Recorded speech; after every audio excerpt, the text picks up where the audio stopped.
Les Dauphins, société leader sur le marché de l'ambulance en France et en Europe.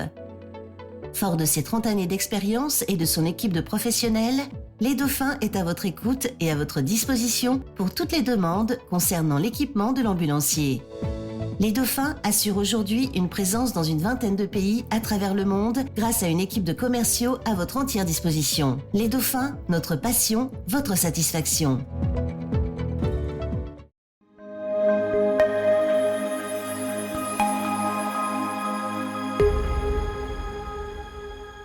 A pintura é uma aventura, eu se me meti nisto foi como um aventureiro, meti-me. Agora não sei quando é que acaba, porque a aventura não chega ao fim. E ainda bem que não chega ao fim.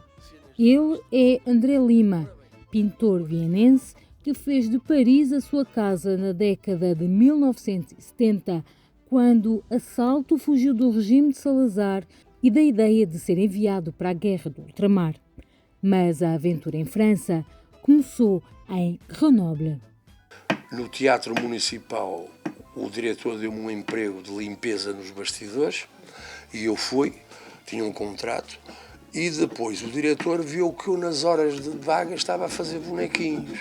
O diretor é que começou a interessar-se nas coisas que eu estava a fazer. Isto foi em 73, foi um ano a seguir à minha fuga para Paris. Em 73 eu estava em Grenoble. E o diretor, o Claude Bernard Richard, disse-me, espera aí, você não quer fazer uma exposição aqui nas salas do teatro, não sei o quê, no Teatro Municipal? Eu disse, está bem, mas eu não tenho dinheiro para pintar telas grandes, óleo e tal, isto são desenhos.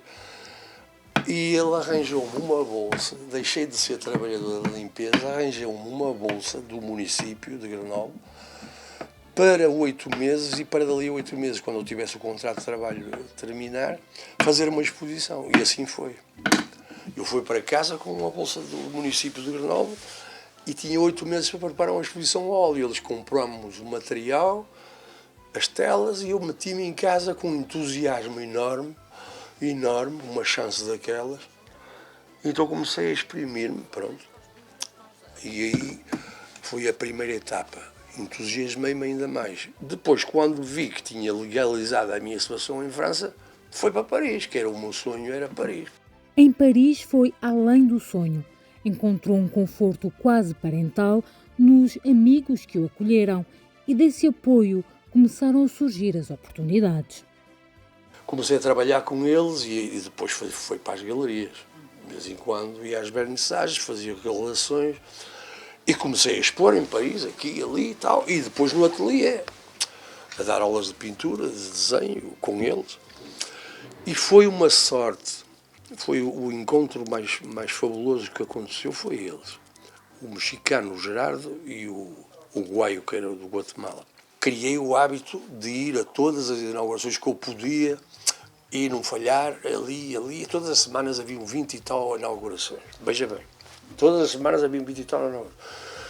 E depois eu tinha o meu portfólio comigo, por onde eu ia levar o portfólio, o senhor é engenheiro, o senhor é jornalista, o senhor é crítico, o portfólio, ou depois os catálogos da Império.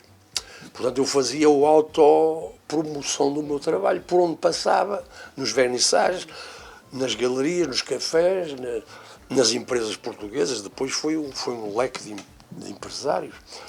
Mas André não era só pintor. Homem de mil ofícios, trabalhou como distribuidor de um jornal quinzenal e encontrou meios para tornar essa função também uma aliada da sua arte. E eu aproveitei essas circunstâncias. Eu era distribuidor de mensagens e de correios e de paquetes e desse jornal. E eu fui distribuindo pelas concierges dos bairros mais chiques, mais nobres de Paris. E essas concierges davam aos proprietários alguns exemplares do pintor, o nosso amigo André Lima, de Paris, de português e tal. E os proprietários começaram a interrogar-se e começaram a gostar da pintura. E então eu comecei a ter relações com as porteiras e com os concierges, relações de afeto e amizade. Até me convidavam para ir lá aos domingos para almoçar e tudo. Era uma espécie de família portuguesa ali.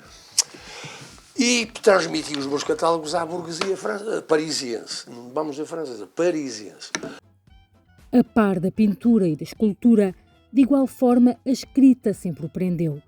É como uma extensão do pensamento, daquilo que a tinta não pinta, enquanto o óleo seca, para que a tela ganhe corpo. Paralelamente à pintura, eu gostava muito, na escola gostava muito da redação. Era a minha preferência, o ditado metia-me medo. Mas a redação era um espaço livre, a redação era contar coisas. O que é que fizeste hoje, o que é que vais fazer amanhã? Ora bem, paralelamente à pintura, enquanto o quadro seca, porque a pintura a óleo parece que não, mas não se trabalha a fresco. Trabalha-se uma fase, espera-se que seque, para depois trabalhar por cima outra vez. Ora bem, na fase de seca, tinha 2 ou 3 quadros à espera de secar para fazer a segunda fase. Ora bem, havia sempre um caderno para escrever coisinhas do dia-a-dia ou coisas imaginárias, lá está. Coisas imaginárias ou coisas do dia-a-dia. E era um exercíciozinho assim num caderno, que foi sempre o acompanhamento dessa espera dos quadros que estão à espera de secar e tal. Ora, muita coisa foi deitada fora, muita coisa foi-se perdendo e muita coisa foi guardada. E isso também fazia parte do tempo perdido, vamos dizer assim, que não é perdido. Chama-se tempo perdido, mas na realidade as notas vão ficando no papel, a escrita acompanhava o ato de pintar ou o ato de escrever, estavam associados. E muitas vezes escrevia só a própria pintura que eu fazia. São décadas de trabalho, há livros de poesia, textos soltos e muitas narrativas. Algumas publicadas, outras são apenas memórias do seu tempo. Eu sinto que ainda vou fazer o que não fiz e que vai ser o mais bonito de mim. Sinto que tenho essa garra ainda para dizer agora é que vai ser. Que é fazer uma coisa grande e que seja a síntese disto tudo que falamos, destas voltas que falamos. Aos 70 anos, André Lima mantém a insatisfação e a curiosidade que sempre o caracterizaram, a par da nostalgia e da inquietude que sempre lhe talharam a alma, o corpo e o caminho sinuoso, mas também vitorioso, percorrido de forma incessante através do surrealismo.